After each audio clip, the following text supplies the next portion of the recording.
Yeah, exactly. And you nailed the distinction on the head, and I think you put it in a really real way. I was just curious, were you referring to Dave?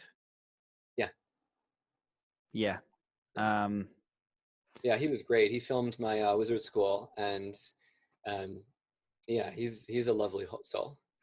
well, yeah, I knew Dave as well, and he is a really uh, beautiful soul in like every single way. So, just because he was brought up, I just wanted to honor him for a second, and maybe just ask you, what was one of your favorite things about him, or one of the favorite experiences you had with him?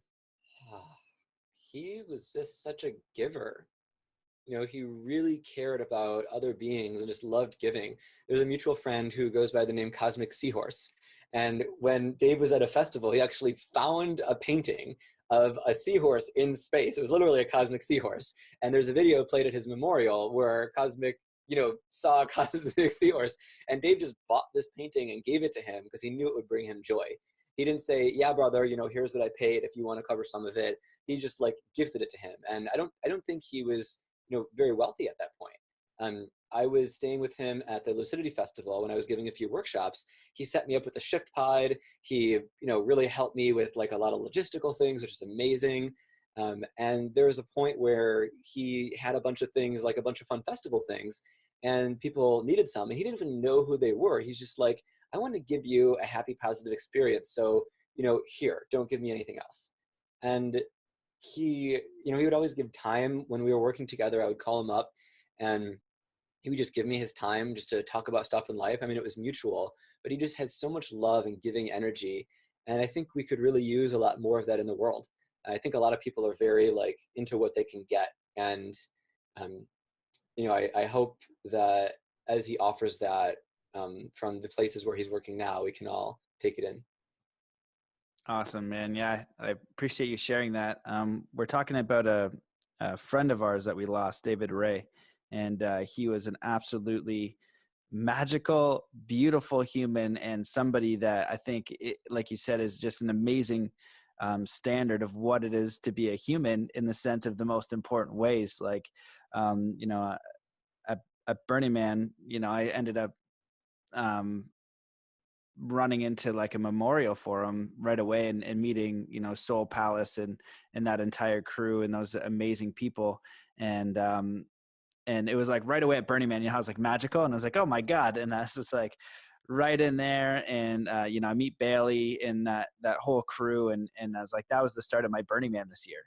And I was like, oh my god, like so deep. But he's like such an embodiment of what it is to be human. And if I'm remembered in that way, the way that he was, it like as kind as he was, as giving as he was never out to get anything. It was always like, what can I give? How can I support you? How can I make this moment with you better? And I think that on the podcast and what we explore here is consciousness expanding and all these great things and manifesting in our world, and building this life, and then you lose somebody and it really brings you back down to the ground and like what's important.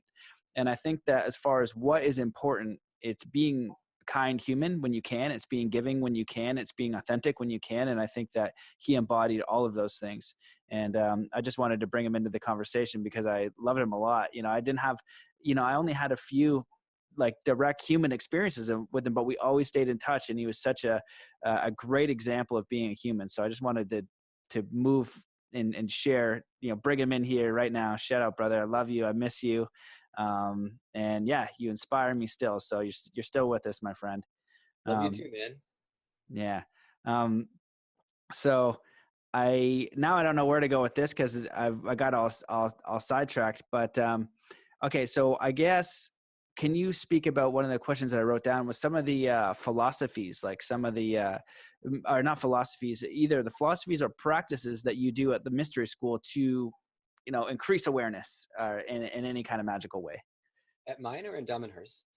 Well, either the best ones you got. I want I don't want you to give me the crap ones. I want you to give me the best ones. That's the best Well, the ones. crap ones are part of Unity, and it is beautiful. The ones that work, the ones that are the most efficient. Yeah.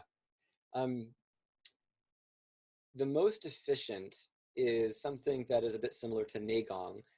So internal Qigong, being aware of the flow of energy through your central channel and your chakras, and with knowing, with visualization, maybe with breath, maybe with padding.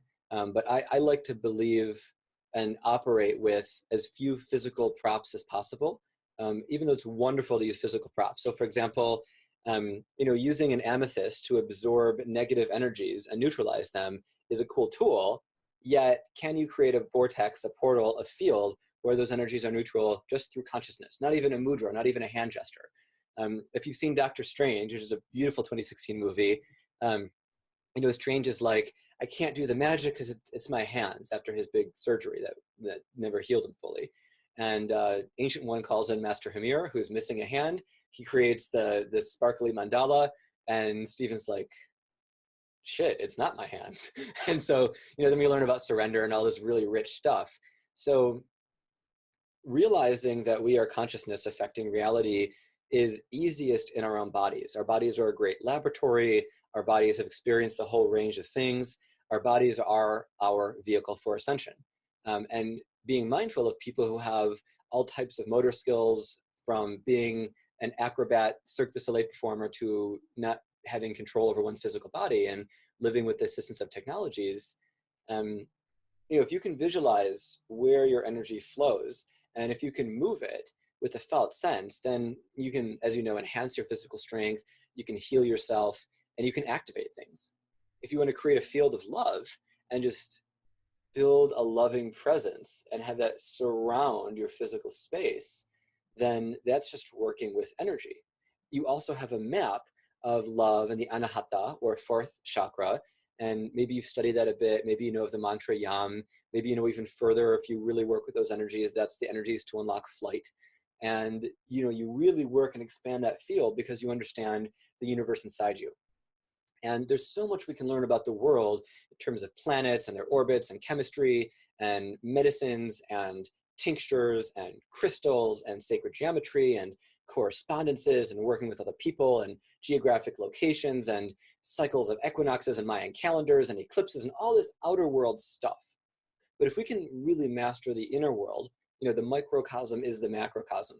And the more we look inside, certain maps say certain deities and divinities are in certain body parts, depending on a system, then we really start to be at a point where we're developing control over the energy that affects physical reality. And if we can see that in our own experience, we can take that same training and apply it out there in the world.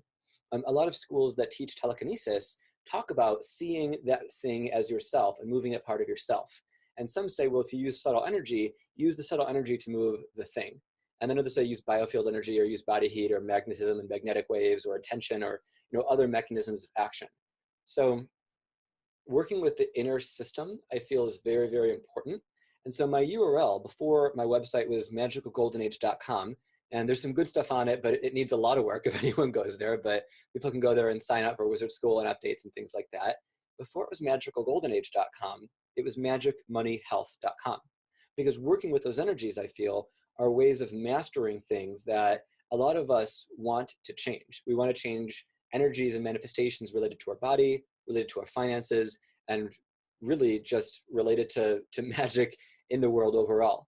And that word, that phrasing, that URL, it didn't convey the meaning that I had wanted it to just from reading the URL. People said it turned them off, and Magical Golden Age feels a much higher vibration. But I feel like working with health, it's a great alchemical laboratory, especially because there's so much research on it. And it's something that will definitely turn the petri dish pink. It is permissible magic. It is in all the systems. It is okay in all the systems. Even a lot of traditions which, called medicine women and faith healers and practitioners of the arts and old people and elders witches and burn them, usually let things slide, or usually said it was okay to have healings. Maybe not those people, but of the magic that was available, healing was usually, if not always permissible, the last to go.